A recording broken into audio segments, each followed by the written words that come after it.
What's going on, y'all? This is Dana Pope Jr., Master Executive Aide, and doing this video on my backyard today, and we're grounded at the same time.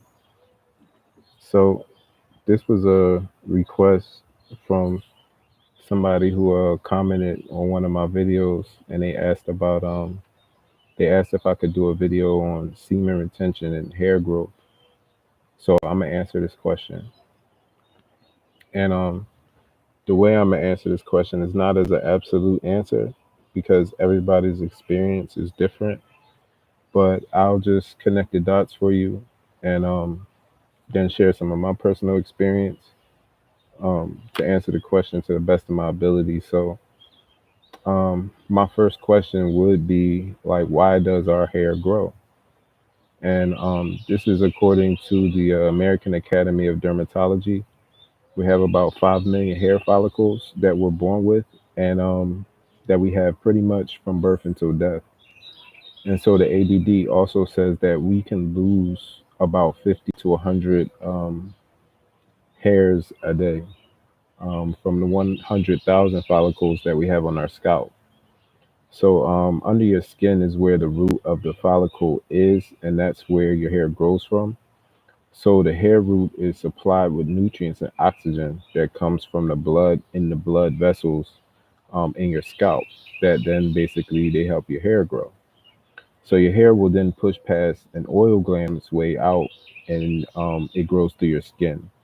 And that oil gland, the ADD says, is what makes your hair like soft and shiny.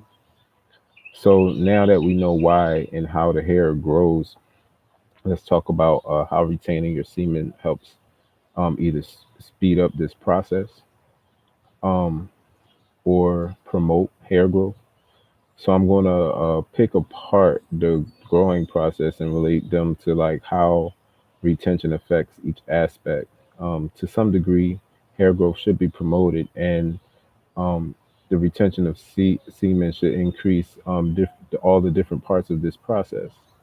So the first thing that we're going to talk about is the nutrients. There are over 30 elements found in semen. Some of these are fructose, ascorbic acid, cholesterol, creatine, citric acid, lactic acid, nitrogen, vitamin B12, and other salts and enzymes. So, as we talked about before, the blood flows through the blood vessels and feed oxygen and nutrients to the roots to help the hair grow. Uh, so, semen contains all of those nutrients. So, then retaining more of it will promote hair growth in one sense because of the increase in the nutrients being kept in by the body rather than spilled. So one can make the connection back to constantly spilling your seed with the reduction of hair growth because of the nutrients lost that promote hair growth. Some of the other things that are lost after ejaculation is water, sugar, protein, vitamin C, zinc, and prostaglandins. So we can make the argument that retaining more semen would allow more nutrients to be delivered to the blood, to the roots, and that will promote hair growth. So here's a list of vitamins that promote hair growth.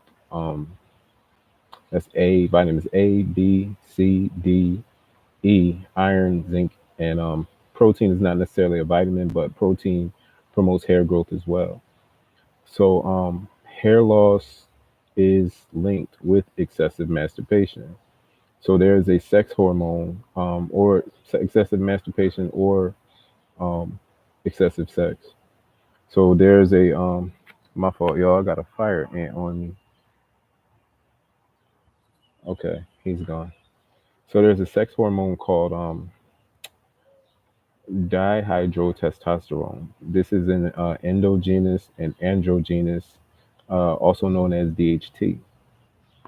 So hair can fall out or grow in brittle, as well as shrink the hair follicles if high levels of DHT are present.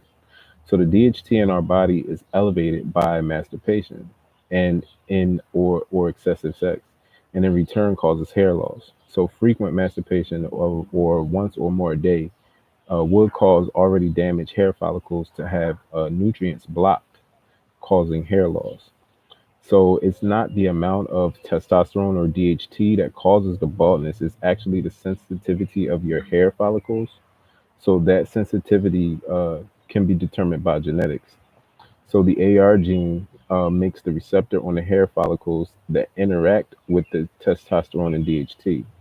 So if your receptors are sensitive, then you're more easily triggered by small amounts of DHT. So the other factors that can influence you losing hair is age, stress, but the genes also play a significant role. And men who have close relatives with male pattern baldness basically will have a higher risk of developing male pattern baldness themselves. So, in conclusion, um, the retaining of your seed um, would, I think, promote hair loss, hair growth because of more nutrients being delivered um, with the oxygen through the blood to the root of the hair. That's pretty much my conclusion. But like I said, it's not set in stone. Everybody's different. If you have male pattern baldness, it might just be something you're susceptible to, no matter how much nutrients are uh, delivered to the root of the hair. So I hope that answers your question. In my personal experience, my fault, y'all. It's all sorts of bugs crawling on me, but like it's all good. But um, in my experience, I have since I've been retained. I'm going on about. I should be about. I'm probably at 100 days now because I stopped a little bit before March. But I just took it at April. Just started in April because I wasn't counting. But I know for sure from April on, I wasn't having sex nor masturbating. Um, so it's been about. It'll be about 90 days at the end of June, beginning of July. And I don't really plan on masturbating anytime soon. The next time I do release will be through sex. But my fault, y'all. Told you these bugs is out here. But so I hope that answers your question. D. I won't say his whole name just because I don't know if he wants me to share it. But he knows what I'm talking about if he's watching this video. So yeah, I hope that answers his question. Like I said, in my personal experience, um, I do feel like my hair has grown a little bit faster, like nothing significant. And I do feel like it's definitely stronger and more shinier. Like I did notice that. Um, like just other things I've experienced is my skin uh looking better, like even like my lips, but I don't know because like I haven't been smoking, so like I don't have that black thing around my lips. No, I do. I admit sometimes I do smoke cigarettes. I do. Like every time, every now and again, I'll have a Lucy. What they call a Lucy is basically like a single cigarette, but like I'm not like a pack smoker. But and then um, so yeah, I've experienced clear skin. Um, I will say my hair is a little bit thicker because like I used to like pick at it a lot and it used to come out, and it doesn't come out as much now when I like pick at it. Like so, I don't know. I guess you could say it's gotten stronger. Um, I've experienced more willpower, like especially when exercising. Like I've noticed I'll push myself a little bit harder. Um, more follow through, um, more confidence, less anxiety, um, more clarity, more mental clarity, less mental fog. I don't feel tired all the time. Um,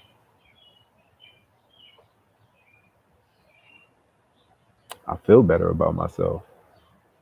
When you um, are no longer getting pleasure from a laptop, you know what I mean, or just you know seeking women just for sex. You know what I'm saying? Then like it changes the whole game. But also something I'm going to be talking about as well is I'm going to follow through on my retention journey, but I have been like definitely examining myself and my thoughts and seeing if this whole retention thing is just coming out of a space of not thinking that I can have what I want, which is a complementary relationship with a woman, because of things that have happened in my past. So um, I'll now be focusing on not my past, but my future and what I want, and focusing on how to get what I want, and more importantly, overcoming that idea of I can't have what I want, or I'm not enough, or um, uh, doing things to as a mask to cover up some sort of trauma or something. You know what I'm saying? Like you have to be in a space to where you know that you can get what you want, and that there's nothing that can stop you from getting what you want. Like you have to be in that space, and you can't be doing retention just for the sake of thinking that you can't get what you want. You know what I'm saying? Now, like I said, I am following through on this retention journey, but at the same time, I am going to be manifesting the relationship that I want. And that's what you should do. You should manifest the relationship that you want. I mean, and you should know that you can have what you want. And you should know that you don't have to settle, and that you can find that um, those women that you do connect with. I mean, just very simply put, you have to know that you can have what you want. And more importantly, than having what you want is to um, is more importantly is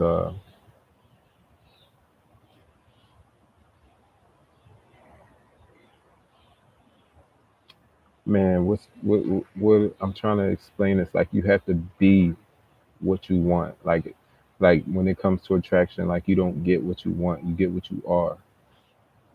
You know what I mean? You get what you are. So you pretty much have to be the solution to your problem. I mean, and a lot of it has to do with what you're focusing on, and you're not going to be able to um, let the future in if you're focusing on the past. You know what I'm saying? And when I say focusing on past, I don't mean like doing things like shadow work. I don't mean working with the past from a point of learning lessons. I mean working from a point of the future and not repeating the past.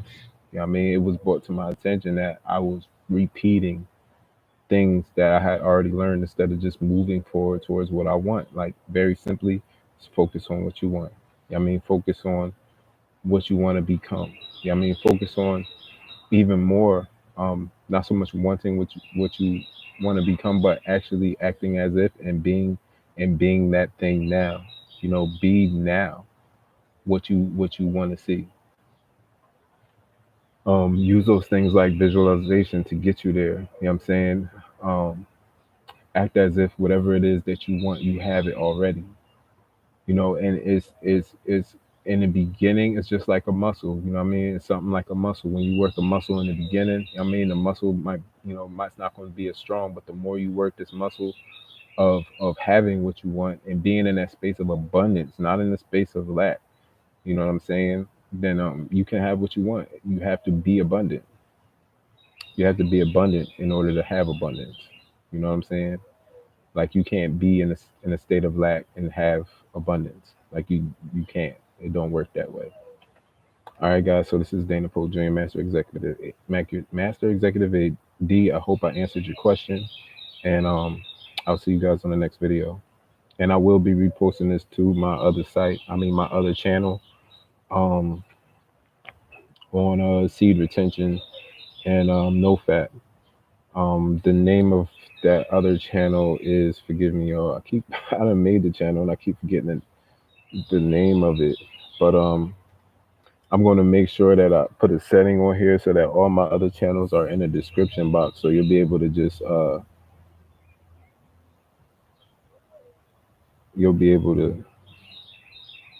see it there. So yes, it's called Seed Retention and No Fat. That's the name of the other channel. So you can go there and check this video out there as well. All right, guys.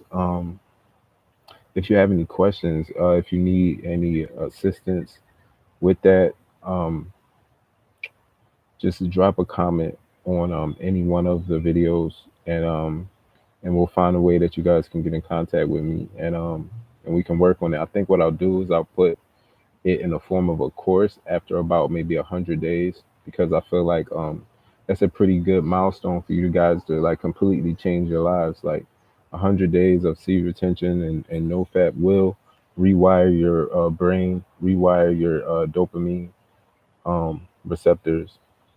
I mean, and just get you in a more controlled space of your sexual energy. I mean, because it's not about, unless that's your goal is to be abstinent and celibate for the rest of your life, then other than that, you should have what you want. You should be able to have um, relations with the one that you want. I mean, or the two that you want. I mean, like you can have what you want and you don't have to settle. All right, guys. So this is Dana Polk Jr., Master Executive 8, and I'm out.